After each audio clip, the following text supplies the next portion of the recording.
యేసు క్రీస్తు అతి పరిశుద్ధ నామం పేరట మీ అందరికీ శుభములు తెలియజేస్తున్నాను. ఈ వీడియో చూసిన వారందరికీ కూడా వందనాలు. 250 మంది చూస్తున్నారు, వ్యూస్ వస్తున్నాయి, కానీ 46 మంది సబ్స్క్రైబ్ చేశారు. చూసిన ప్రతి వారు సబ్స్క్రైబ్ చేస్తే మాకు కొంచెం ఎంకరేజ్మెంట్గా ఉంటుంది, సపోర్ట్గా ఉంటుంది. దేవుని యందు ఇంకా మేము బలపడి ఎదగలిగేటటువంటి అవకాశాలు ఉంటాయి అన్నమాట. దయచేసి వీడియో చూస్తున్న ప్రతి ఒక్కరూ సబ్స్క్రైబ్ చేయమని, this is my humble request. దయచేసి సబ్స్క్రైబ్ చేయండి, లైక్ చేయండి, షేర్ చేయండి. ఈరోజు చెప్పబోయే అంశం ఏంటంటే, టాటూస్ విషయమే చెప్పాలని దేవుని చేత ప్రేరేపబడి నేను మీకు చెప్తున్నాను. ఎందుకంటే మొన్న పోయిన ఒక వీడియోలో ఒక వీడియో పంపించారు నాకు.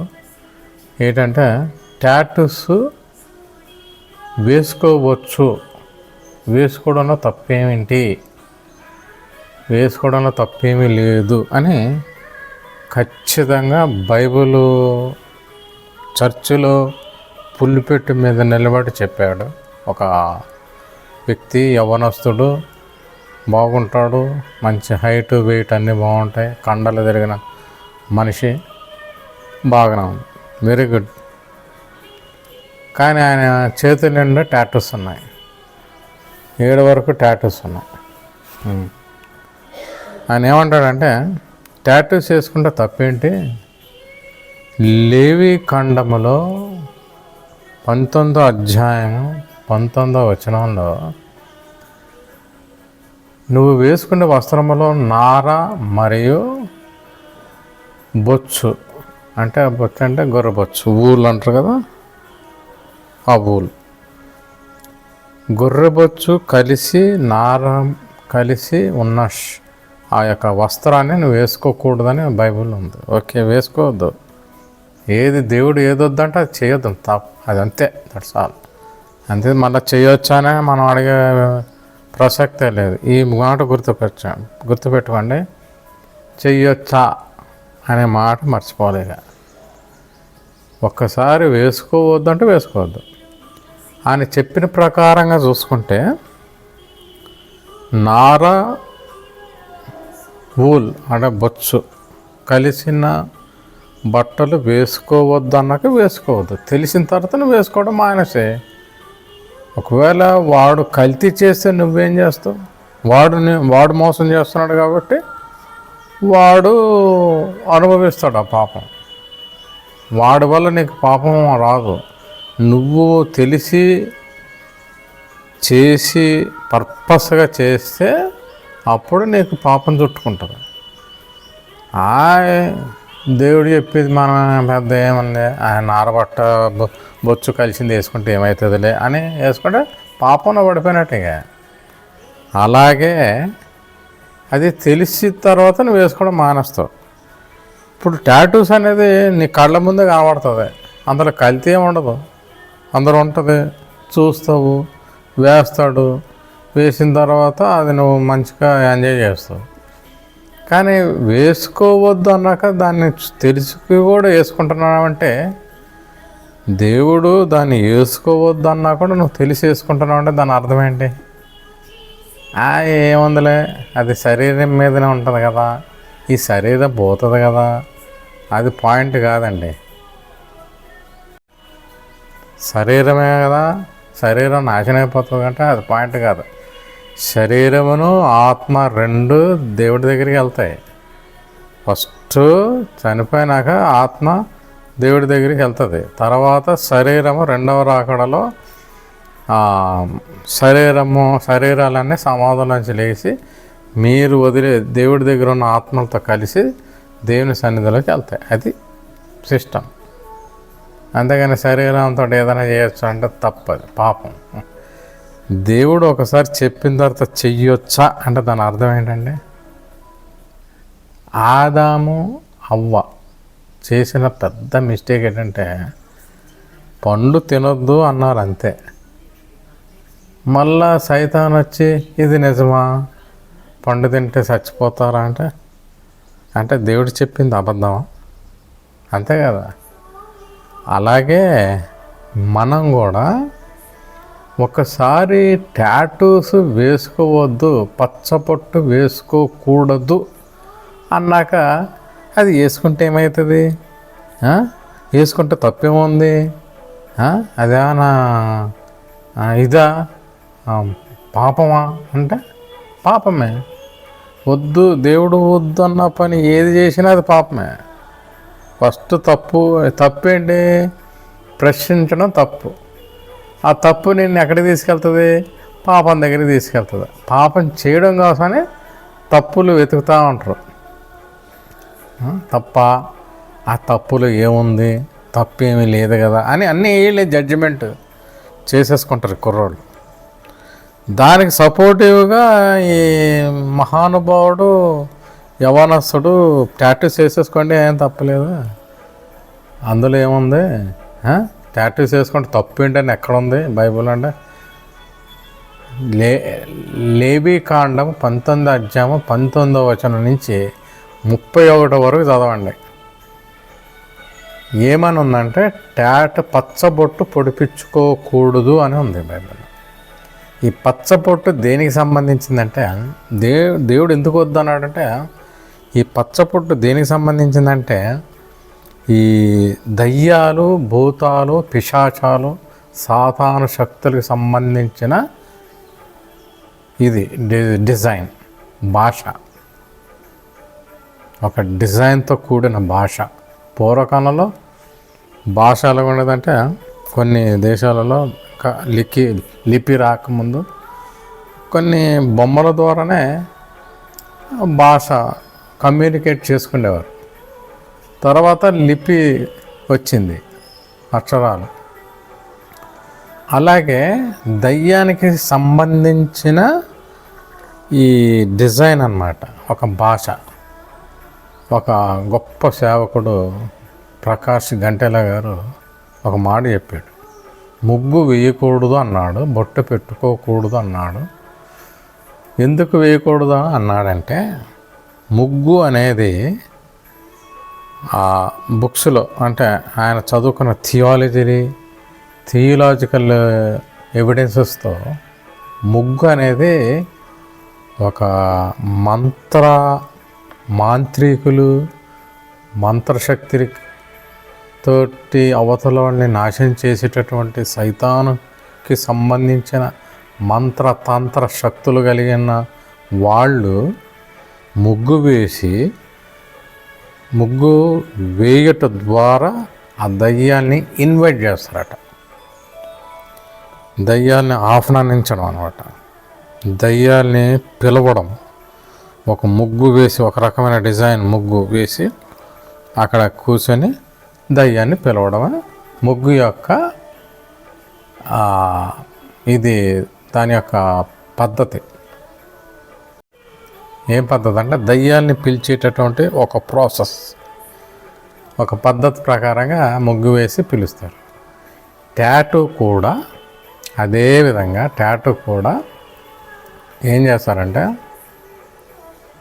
సోదగాండ్రులు వచ్చి మంత్రాలు చదువుతూ ఈ టాటూ పొడుస్తారు, పచ్చబొట్టు పొడిపించుకుంటారు.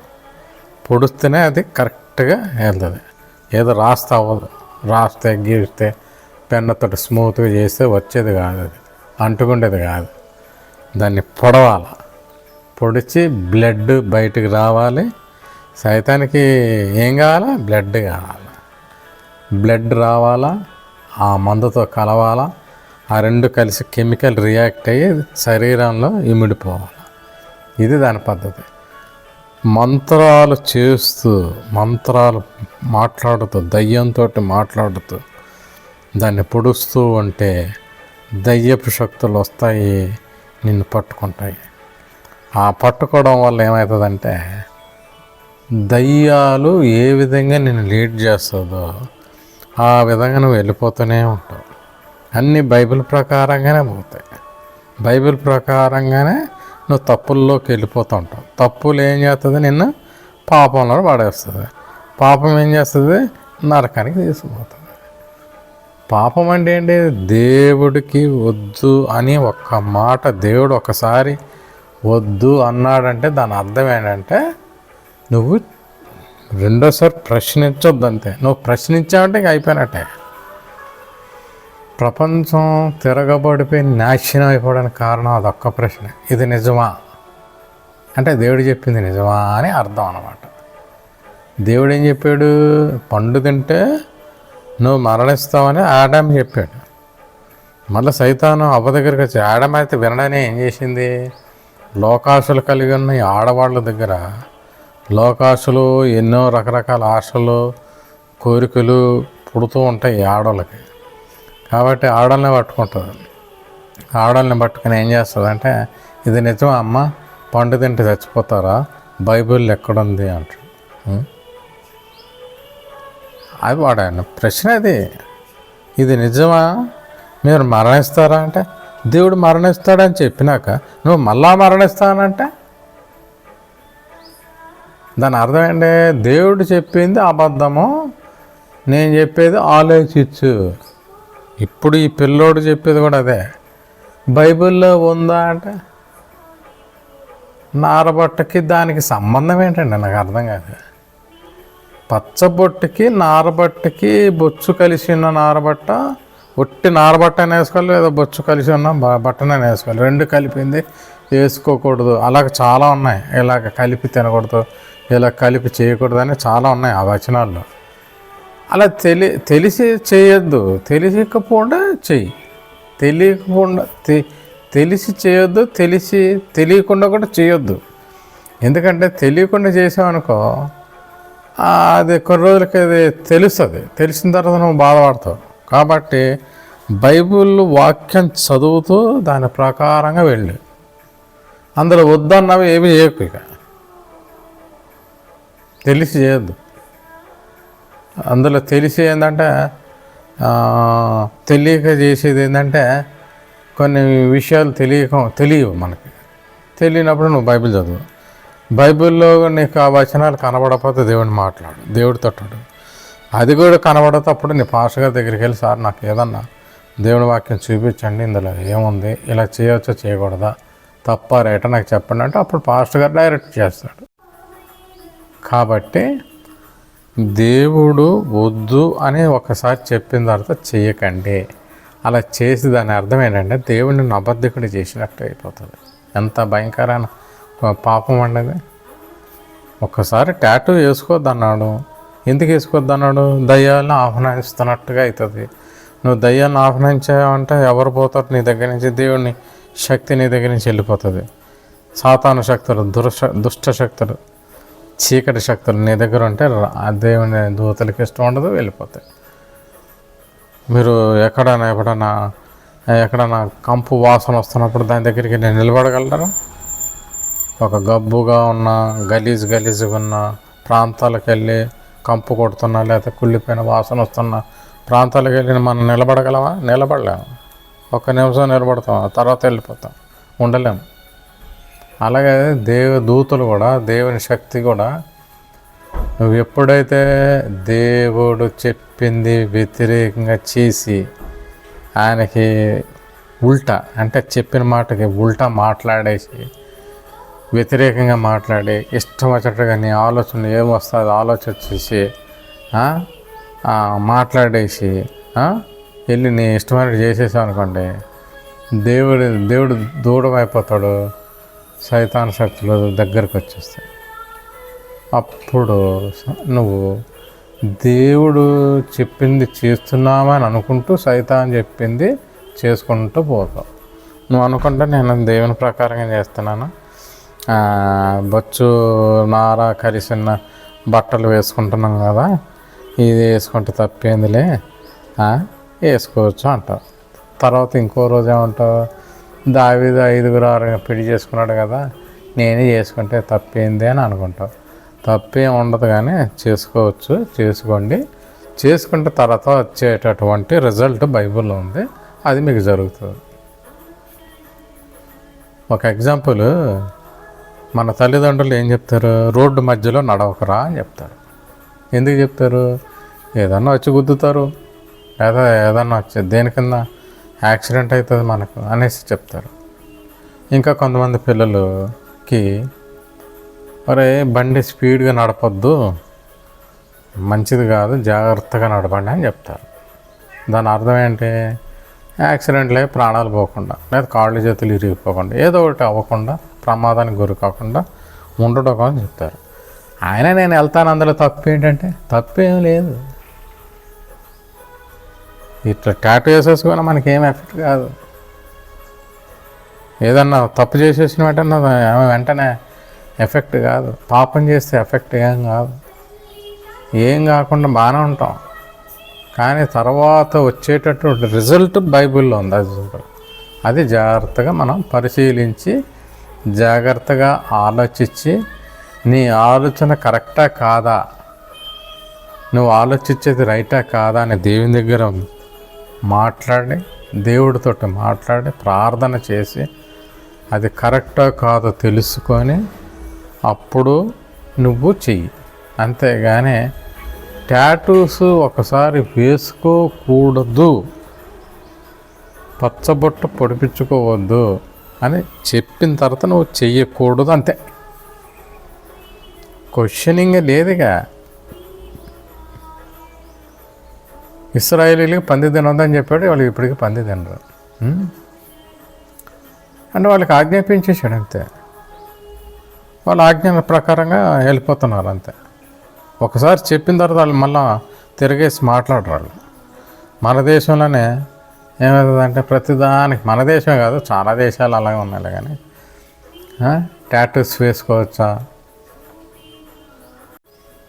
నేను టాటూస్ ఒకటే గురించి మాట్లాడట్లేదు. ఏదైనా తప్పు మనిషి చేయాలని వాడు కోరికలు తీర్చుకోవాలంటే చేయొచ్చా? ఇలాగ చేయొచ్చా? బొట్టు పెట్టుకోవచ్చా? పూజ చేసింది తినొచ్చా? తినొద్దు అని చెప్పినాక మళ్ళీ తినొచ్చా అంటే దాని అర్థం ఏంటంటే మీరే ఆలోచించండి. ఒకసారి మీరే ఆలోచించండి. ఒక్కసారి తినద్దు అన్నాక తినద్దు. పగడాల ప్రవీణ్ గారి దగ్గరికి వెళ్ళి, ప్రకాష్ గంటల దగ్గరికి వెళ్ళి, జాన్ వెస్లీ గారు, పాల్ ఇమ్మాన్యుయల్ గారు, వీళ్ళందరి దగ్గరికి వెళ్ళి ఇలా చేయొచ్చా అంటే వాళ్ళందరూ చెయ్యొద్దు అని చెప్తుంటే మళ్ళీ చెయ్యొచ్చా అంటే అర్థం ఏంటంటే నాకు అర్థం కాదు. అంటే నీకు చెయ్యాలని ఆశ కలిగి ఉన్నావు, అంటే దేవునికి వ్యతిరేకంగా పోవాలని ఆశ అంటారు, లోకాశ, జీవపు డంబం అంటారు, గర్వం, అహంకారం, అహంభావం, ఈగో, తెలుగులో ఏమంటారు పొగరు. మనకు ఆ పొగరు ఎక్కువ ఉంటే ఎవ్వరి మాట వినరు. వాడిదే రైట్, వాడు చెప్పిందే శాసనము, వాడు చెప్పిందే రైట్, వాడు చెప్పిందే న్యాయం, వాడిదే కరెక్ట్. ఎవరు చెప్పింది వాడు వినడు, చెప్పినా వేస్ట్. కాబట్టి దయచేసి మా మాట వినండి. దొంగ బోధకులు ఎక్కువైపోయారు.